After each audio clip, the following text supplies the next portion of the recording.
certainly if you're Jamaican, you're thinking, man, I feel very hard done. Things are turning. Certainly that Alan Franco handball, if it's called, and I have my doubts, call it. I don't say anything. Yeah, It's probably the right call.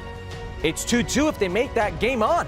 I feel hard done for the Jamaicans. Had it been the referee from the Venezuela-Mexico match, that would have been a penalty, because the penalty that was given to Mexico was eerily similar.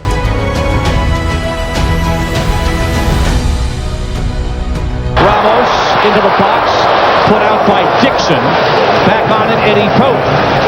There's Winalda. Eric Winalda in front of Caroms. Was that a handball? Yes. Penalty. A penalty kick, handball in the area.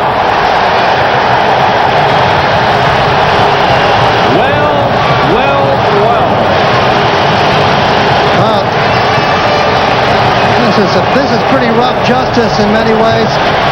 The ball is played in here by Winalda. You'll see the hand go up, and he handles it, but he's outside the area.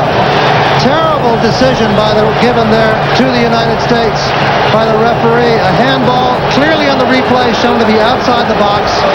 The referee, of course, does not have the advantage of replays the way we do. But the United States could steal a goal lead here that you might say they don't fully deserve. I don't care about that. Winalda.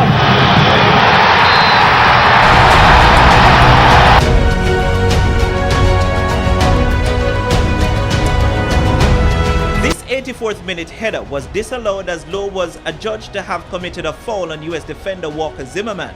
But even at closer inspection, it's difficult to see why.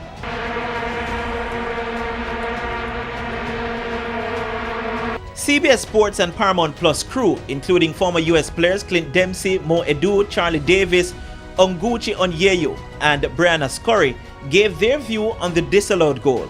I think it's a goal. He jumped straight up. The arm is not extended. If you look, he's bringing it up just to protect him, and it's bent. There's no pushing off. There's no extension of the arm. For me, that is a goal.